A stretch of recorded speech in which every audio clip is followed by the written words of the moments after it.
with your tripods. That table over there is putting them all on cups and boxes. Good work, guys. Yeah, we're professionals. Clearly the A-list over here. Yeah. I appreciate it. Can you give us a brief overview of your character? Yeah. I play Cassandra Killian. She is a new member of the Librarians team. Her gift is that she's a synesthete, which means it's a real thing. No one ever believes me, but it is. Her senses are crossed. So she sees numbers as colors and science as musical notes and smells math. Math smells like breakfast. Yeah. Yeah. Which is fun. It's a great character to play because she's someone who's weird. She's got this weird thing in her brain, and she lives in her head. And she's always seen it as a curse. And she sort of doesn't have a lot of friends. She doesn't have a big connection with her family. And she's always thought, I wish I didn't have this. And when she meets Flynn, he looks at her for the first time as someone not just who's okay, who could be great. And he wants to work with Cassandra, and he needs her, and he's like, I have a use for this. This is a gift. This is a special thing, and only you can help me. And it's an amazing feeling. I mean, to be told that the thing that you thought was ruining your life is actually a blessing. And so she sort of gets sucked into this new family and is thrilled. She's the most excited of everyone to be there. So she sort of shows up with her tripod on the first day. You know, she's like got her backpack and she's ready to go, and she's got her notebook and she's taking notes. And so she's pretty excited about being involved in the library. I have a question. You have a very bubbly personality. You seem very comfortable. Did you have to do any research to bring anything else to the character?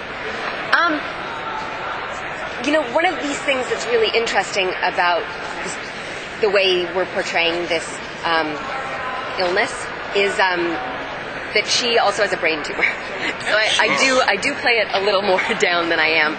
But if you can imagine having a screen basically around your face and seeing things just fly. She's so smart, and she's got photographic memory, and so things just sort of like fly in, and they're coming in musical notes and colors and sounds and feelings and temperatures.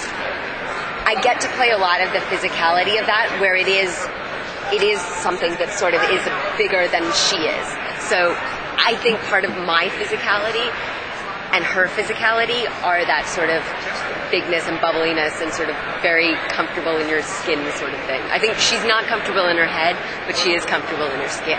Yeah. And I did mention this previously. I thought that they had crafted this with you in mind just because it plays to what I've seen you in the past with quirkiness. He said, no, we created these first, and then the actors came second. Yeah. So what attracted you to the role, or how did you hear about it? I had done a pilot with John and Dean 5 years ago, and I loved working with them so much. When I heard they were doing another show, I was like, what can I do? Where do I fit in? And it definitely has, I think, evolved into more of a me character. When I first read it, you know, there is a lot of, like you said, there's a lot of sort of more stillness and more sadness to her. And it's only sort of as she becomes more comfortable in herself that she really does get to break out like this. But I love John Rogers' writing. I love how smart he is. I love how funny he is. And he's given Cassandra all of that. It's so weird. It's so funny. It's so well written. And I think what I find challenging about this part is taking all of those things that are so big and trying to make them so real. I have to do a lot of studying. I have to learn a lot because I do a lot of math and science stuff on the show, and I am not that smart. I have told them numerous times I do not understand what I'm talking about half the time, but I make an effort to you know, when I go home, I get online and start looking up fourth-dimensional geometry and trying to figure out what that is. Here's a question. The show's always looking for, you know, ancient artifacts and relics and stuff. In your own life, is there anything that you've always been curious about growing up? Like, you know what? I wish I could find whatever, the Holy Grail or something. Any magical thing that ever interested you? Can I pick unicorns? Sure. You want to go find a unicorn? I'd love to find a unicorn. Living your How day. awesome would that be? Living. Okay, all right. I want to ride it. I want it to be my pet. Yeah, I want a unicorn. We'll pitch it to him. Yeah, I was going to say, where'd he go? She wants a unicorn. Yeah, here. I would like a unicorn. Yeah, and actually, you know what? I've never been to Stonehenge, and I would. Okay. That's something that I would like to go to and explore other than just on TV. Right, that's a little easier than a unicorn. Yeah, I know. Yeah, we can wing that. We're living in this big world here. It is magic. It is minotaurs and dragons, and so unicorn. Yeah, it's not too big. It's not too far-fetched. Some shows it might be far-fetched. This one is not. Well, you always hear actors complain. Well, not complain, but they say sometimes it's tough to work again. You can just go to period. Please, I don't want to get into it. I have a comic convention. You wouldn't believe the writers they send me. But anyway, they're always talking about working against a green screen, and it's imaginative. It's not really there. Have you found that to be a challenge at all? Like, I have to pretend there's a 20-foot sea monster here, but that's what acting is. Pretending. That's what acting. I mean, you have no problem. Takes it right back to like when I was 5 years old, and I didn't know what acting was, and I just wanted to play and make believe, and so I take great joy in it. It reminds me of what playing really is and what acting really is. I think it's so much fun. Also, I think as amazing as your special effects guys are, always what comes out of your own mind is awesome. Yeah. So it's fun, and then we have this great joy of seeing the show for a second time, like when all the effects get put in. I get to watch it like you guys and be like, oh my god, I did not see that coming. So where is actually it filmed right now? Where do we film? Yes. Portland. Okay. It's a magical world. All right. It is actually a magical world. It really is. We would love some coffee. Yes. And like beer too. A lot of great breweries. All right. Yeah, it's a really fun city.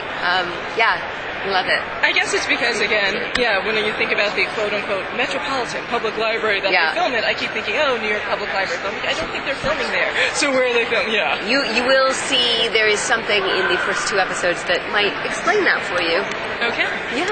All right. I don't know if I'm allowed to say what that is, but you did a good job hinting ambiguously. Tune in. No spoilers here. Yeah, we don't want another Bruce Campbell. So you do work with a team of people. So who on set or in your company do you have like a unique type of chemistry during the shooting process? All of them. Seriously. No. I think I really loved working with Noah. I had an amazing time. He was so special to me. I just loved watching him play.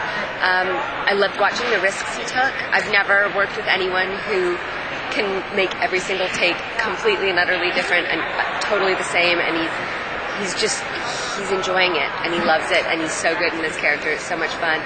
And then I would have been nothing without Rebecca, because we were the only 2 girls all the time, and we would put our chairs next to each other, and so it was a girls' club. We were two women girls club.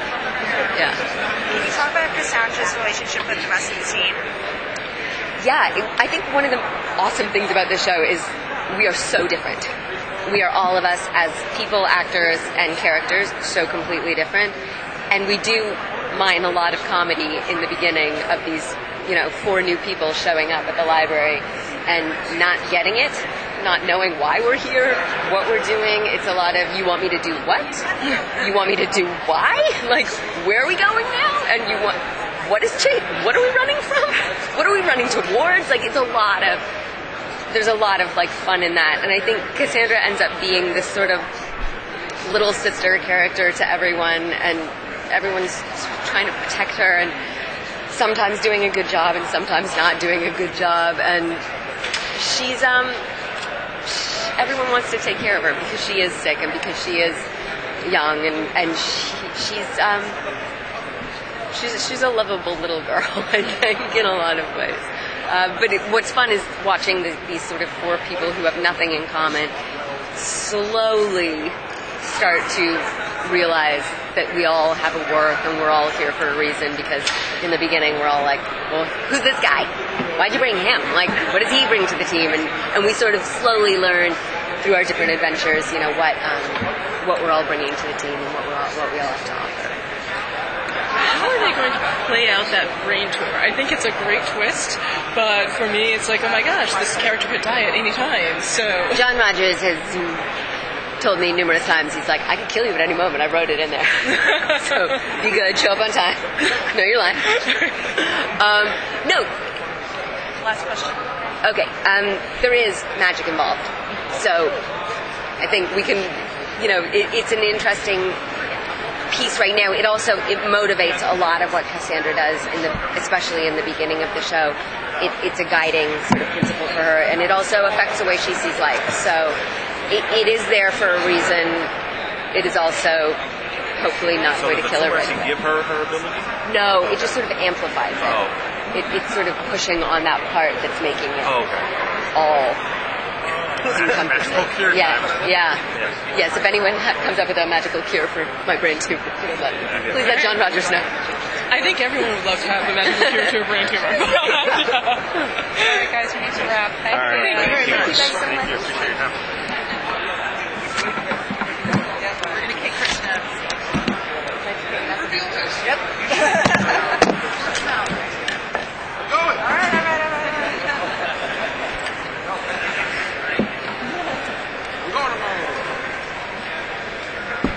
Hey guys. Hi, how are you doing? How are ya? Excellent. It's a beautiful day in the neighborhood. So how does it feel to be the powerhouse of Of the company? the show? Of the show. Oh. Is that what I am? I don't know about that. It's funny because early on, like, I'm in charge of them, and they're not equipped to deal with the dangers of the world that we're in, and I have to put them through some pretty serious training. And fairly early on in the season, they earn my respect, and they're doing well enough that we decided to start working together as a family. And I'm not really in charge; we're working together more as a team. So, what attracted you to the project? Because I initially thought they wrote it with you in mind because you've been doing more serious, strong women roles. They said, no, it was not done with her mind. And she's actually really funny, so we're trying to play that up more so. So what attracted you to the role? How'd you hear about it? The genre. I'd never really done action-adventure, and growing up, I was such a huge Indiana Jones fan. And it's sort of in that vein. But if you're asking Noah Wiley, he will tell you it's like Indiana Jones if Indiana Jones was played by Don Knotts. And that's the tone that we're dealing with for the show. Okay. And, do up Jerry on Sliders. Huh? Do up Jerry on Sliders. Yeah. He made an adventure once, so. Right. It was more of a genre thing than anything else, and I had not seen the 3 movies before I signed on to it. I was so surprised, like delightfully surprised at the tone of it. And I'm kind of the straight man of the group. I'm sort of the voice of the audience, the skeptic who doesn't believe in magic. There's no Santa. What? No. Like it's all skeptical from my point of view, which is also fun. Speaking of Indiana Jones, I do the podcast and a website all about Indiana Jones. So I have to ask, snakes, why did it have to be snakes? Yeah. What's your character going to be afraid of? What? Oh, my character. Oh, what are you afraid of? Well, you can answer both. Personally, I would have to go with rats. Rats, okay. Rats, why'd it have to be rats? But are we ever going to have the character come against some kind of giant rat or snake? Well, I don't know if I'm not sure that that's Eve Baird's fear. I'm trying to figure out what her fear would be. Gosh. You'd have to ask John Rogers. All right, just make sure he doesn't put rats. That- Yeah, a CGI one maybe. Okay. But that's about it. What's your inspiration for the character? My inspiration for the character, The script? I love playing strong women who kick ass. Yeah. I love playing the straight man. I think sometimes that's the funniest character. I had just done a show for TNT last year called King and Maxwell, where I'd been a former Secret Service agent, turned private investigator. I had to do a lot of MMA training and weapons training for that. So that was sort of fresh in my body, which paid off very well in this, because I did all my own fight scenes. I think just being the voice of the audience is. I'm somebody who's very much grounded in reality as a person, so I would say that that was very easy to be that person in the show. The one who doesn't believe in any of this. Yeah. Yes. Yeah. That probably creates a lot of the funny moments. Yeah. It does.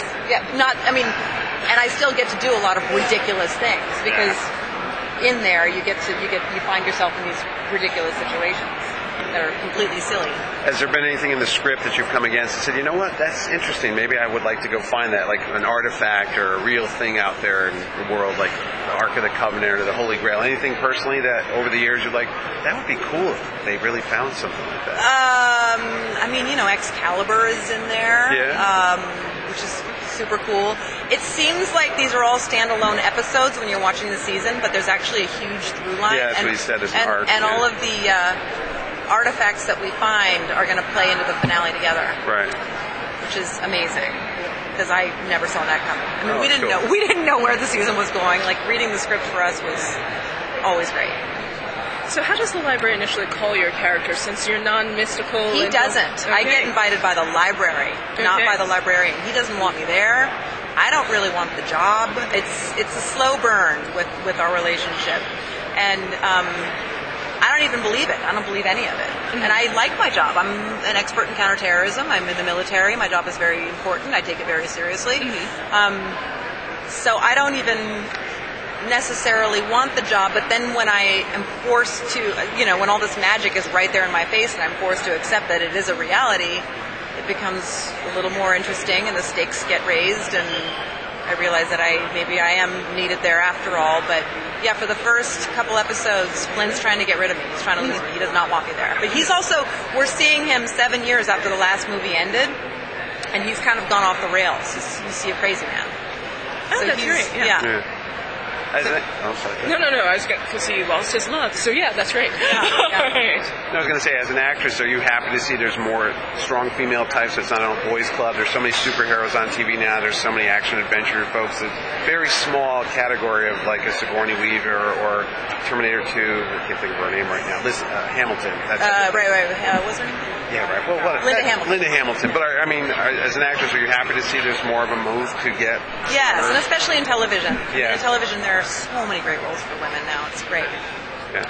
Very happy about it. I feel like there's so many roles that could be written for a man or a woman. They're written exactly the same. And it's nice.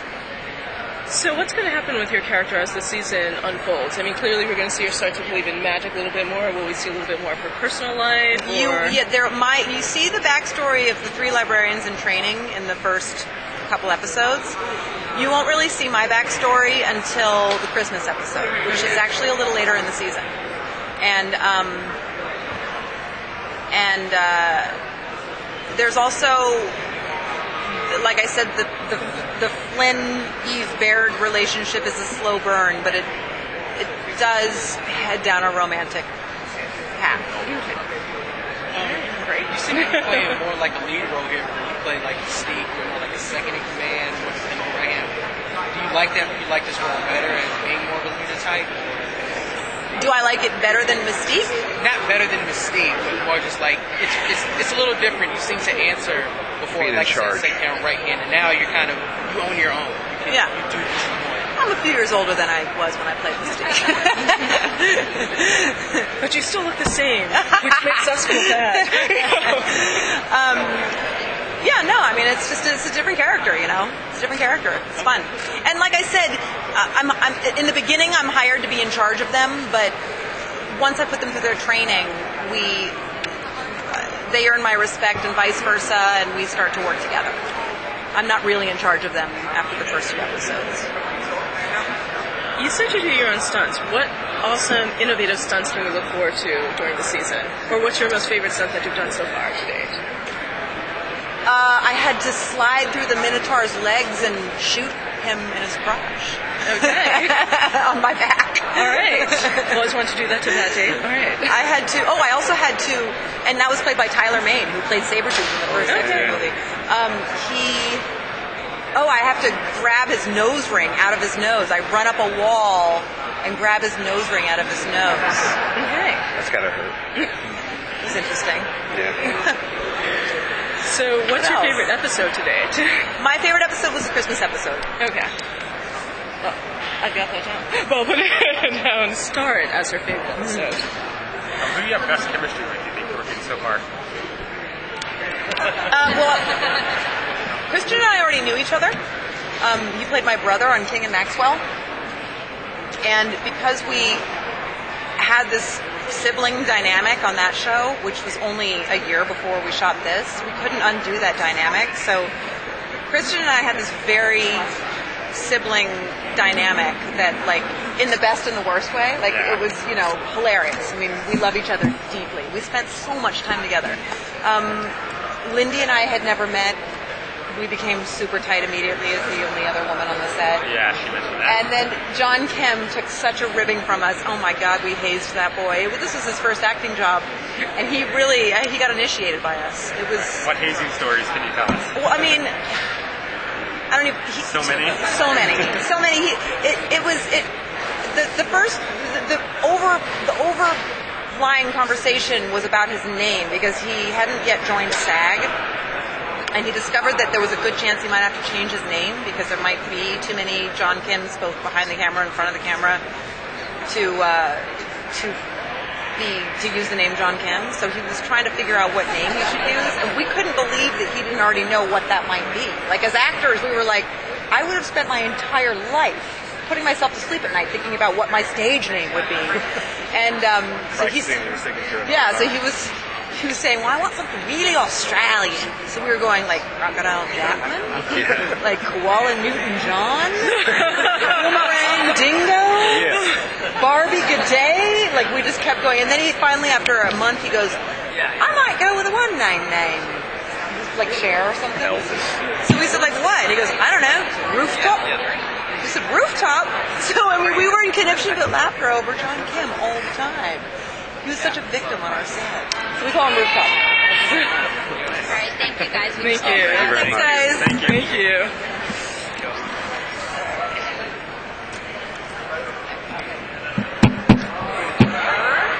Hey guys, how are we? Hi, pretty good. So your name's Rooftop? That was one of my many names. No. We actually had an issue with Screen Actors Guild. John Kim was taken. As you said, yeah. And so, we came up with Crocodile Jackman, Johnny Wombat, Koala Newton-John, Kangaroo Jack. Boomerang something. We had, that was good fun. Do they play Up on the Rooftop with you?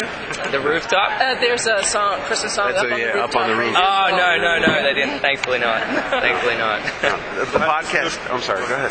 How did this feel to be your first acting role? My first American acting role? Yeah.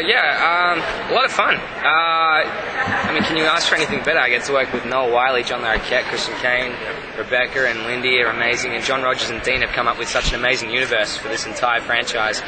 And I'm just, I understand that I am very grateful, very fortunate, and I'm very grateful to be a part of it. I mean, it's incredible. I didn't have the kind of the luxury of kind of doing guest spots here and there and things like that and easing into the industry. They just gave me the dialogue and the keys to the car and they went, go ahead, have a swing, and I'm kind of learning on the fly. I feel like that's how I best learn, kind of in the heat of the moment. And Noah had some very kind words at the end of the series. He said, we threw you into the deep end and you came out on top. Is everybody kind of helping you with that? Absolutely. I mean, like the fact that the cast is so much more experienced than I am. I'm the youngest one. I just turned 21. So as far as, like, in contrast, if I'd come on a show where I was with a bunch of other 21-year-olds and we were just partying all the time and this and that, it wouldn't be as beneficial. So to come onto a show like this where everyone's a professional and everyone has experienced things like these Comic-Cons, this is my first. I mean, I'm literally, like, I feel like I'm a rookie on the Yankees, you know, kind of, The podcast I do is oriented out of Queensland, and the host, the fellow that hosts, his name's Ed Dollister. You know where Geelong is? Geelong, yeah. It's about an hour from my house. Oh, really? Yeah. You've actually heard of it? Geelong, yeah. So I always break his chops because we always cover action films and Indiana Jones. He's like, you Americans, your stuff's nothing. It's tame compared to Australian stuff. So did you grow up with a lot of action adventure series and action, watching out for drop bears or something like that? Nobody knows what that is, but no, that's an inside joke. It is. Did you want to be did you ever have any inspiration to grow up like, I want to be Indiana Jones? Yeah, it's funny. Indiana Jones, I was a big fan of the films, but for me, when we were, when you're with your mates and you're in the playground and pretending to be characters, I always wanted to be a Power Ranger. Oh, okay, that's a different thing. You're a different generation. That was, so that was me, but And then now I guess everyone wants to be the Kardashians, so it's kind of... Not really, no. That's not very action-oriented, you know. But I'm glad I missed that one. But I grew up. I was a very active kid, like Australian football, basketball, things like that. And then to do a show like this where my physicality is constantly such a great tool to use. Yeah, I mean, we're running, we're jumping, and up until the very last episode, I did all my own stunts. And I can't really mention what happens in that episode, but pretty much they got in the stunt guy because there was no way I could have done what was required. But I am going to take that and put it on my show reel because I like taking credit for other people's work. So, have you been intimidated so far? Like, read a script, go, I'm going to do what this week? I mean, like a car chase. I'm going to fall off a building. You're like, I'm getting paid to do this. Absolutely. Yeah. I mean, I get to wait. I mean, for 4 months, I get to wake up and save the world. Yeah. Oh yeah. I mean, it happens all the time. It's like daily for me. I mean, all right, if I have to. But yeah, no, I had a lot of fun with that. The script I mentioned before, actually. A lot of times as an actor, you'll read a script and you'll kind of go, "Oh, that was not great," but I wasn't in a position to say no to any role. For me, if I could personally have a choice between all the ones that I had auditioned for and this one would come out on top. So I remember when I first received the script, I was back in Melbourne, and every time I just flipped the page, it was like, wow, unreal, incredible. And I couldn't believe it when I sent up a tape. I was back in Melbourne for like a week. I sent up a tape on like the Friday. I got a call the next day, and they were like, "Yeah, you're going to Portland." And I was like, "I don't know where that is, but it sounds good." I'm there. Have you seen the other Librarian films at all? No, not until I had actually booked the role. So I booked the role, and then I was like, I better research it, and they're fun. They're like a mix of Doctor Who / Indiana / a bit of the Mummy, and I digged all those things. So to come up here and to be a part of it, it's still so surreal. As a kid, I didn't know what I wanted to do, and I felt like everything I did was late. I got my first kiss late. I was always handing in homework late. I felt like I was always a step behind everyone, and then to finally decide that acting, was exactly what I wanted to do. And now I'm the first person, one of the first at least, I think, from my friendship group back home to leave the country and live elsewhere. So this whole thing's been a trip, and I'm so stoked to be here in New York, and it still doesn't ring true just yet. I feel like at any moment Christian's going to come over and punch me in the arm, and I'll wake up. And, do you have any favorite actors? Anybody inspired you to become an actor? This is such a strange topic. So let's be honest. I'm Asian. Honestly. No, I didn't know that. Hold on. It's a podcast. You can't see this at home, but he is Asian. I am Asian. So growing up, you didn't really have a lot of bankable Asian stars in the Western world. I didn't grow up in Asia with those stars. I grew up with Jackie Chan and Jet Li, and it was a case of, do you want to be a kung fu guy or not? And so as an actor, to be taken seriously, I kind of wanted to stay away from that stereotype, and this very much provided that platform for me. So to break into the industry, and the industry's ever changing. I'm not saying I'm leading the charge against that stereotype or anything, but there's people in front of me that have broken it, and I'm just glad to kind of be following through the doors that they open. So it's incredible. Like, I didn't have a lot of stars growing up, but as far as American stars, I'm a huge Matt Damon fan. Oh yeah, okay. Big fan. It's big now. Over the last couple of years, I kind of got a TV and film crush for John Bernthal. So. Oh yeah, from Walking Dead. Yeah. He's a good guy to pick. Things like that. He's in everything lately. Yeah. Got a good agent. Wall Street. Yeah. So that's kind of. Those are the guys that I really like. I feel like they're just absolute pros, and I've heard good stories about them from people that have worked for them. Apparently, they'll just come out and just shoot the shit for an hour, and it's just that's who I want to be. I think I want to be known as a good person before a great actor, and you never want to forget who you are. So I'll make sure to get home this Christmas and be brought back down to earth a little I was bit. going to say, Yeah. your castmates were saying they were breaking your chops on set because you're so new and green to it all. Did they give you any pointers, though, when they weren't busting your stuff? Like I felt like I don't think I was specifically taken under one wing. I think I was collectively taken under by everyone. And, you know, Christian would always have advice. Noah was unreal with his advice. Lindy and Rebecca would take me out to dinner, and I'd always be like, any way to improve things. I always had questions for them. So as much as I got hazed, I think at the same time I got back an amazing advice.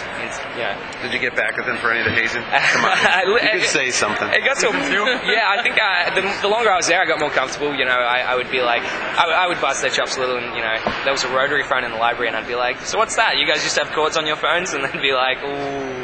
Actually, yes. Don't mention. How do you get these buttons to work? You guys didn't use iPhones back then? Or what's the deal? So no, it eventually got to a point where we kind of slinging it back and forth. But I love them for it. You know. Yeah. If I didn't have it, I'd probably. You're teaching them Australian. You say chockers and all that. Yeah. I hear this all the time. I'm like, what is he saying? Shrimp on the barbie. Yeah. Well, no, it's beyond that. Yeah. So amazing, unreal, heaps of fun. I was extremely fortunate and. Man, I'm just so grateful to be in front of you guys today. Now, is this airing back in Australia at the same time we see it? Yeah. The day after, actually. So, okay, cool. I got everyone back home calling me all the time. They're like, when's it going to be out, this and that? And I'm just like, you know, I kind of, a few mates, I'm kind of like, I know I'm just going to cop it when they see it, just for the fact that it's like, oh, you're totally wearing makeup there. You're totally, tough guy. Yeah, but, no, I mean, hey, I love what I do, and there's nothing better than that, you know. It'd be a holiday when you get back. Yeah. Shut the city down. Yeah. Being that there are veteran actors who work their way to your kind of rookie on set, and there could be some intimidation with the personalities and whatnot. Yeah. Were you surprised by their actual personalities when you started to work with them? Did you have anything in mind before you got on set? Yeah, that's a really kind of deep question. For me, like, that actually hits very close to home. I did actually... I had no expectations. I had been on sets where I'd experienced diva status, behaviour, things like that. So to come on the Librarians set, I wasn't sure whether or not what my boundaries were, whether or not I could talk to them in certain manners and things like that. And then I remember day one, Rebecca walked up to me in the trailer. She's like, I'm Rebecca Romaine. Anytime you need anything. Noah was like that too. He gave me his number straight off the bat, and he said, open lines of communication. So yeah, I mean, from day dot, I knew that these were just the nicest people, and they're so sweet and so giving. Rebecca housed me for a while once I go back to LA. Lindy did as well. So yeah, I'm extremely fortunate. They're just the greatest people, but also just super talented. But yeah, definitely, great question, because I definitely thought that. I was worried, but I knew from the first day that I had nothing to worry about. I knew I would be. If I were an actor, I would be intimidated. I was scared. Yeah, and I thought they were going to be like, who's this guy? What have you done? But nothing like that at all. We need to go ahead and rotate. Sorry. Oh no, you're sweet. Thanks, guys. Appreciate it.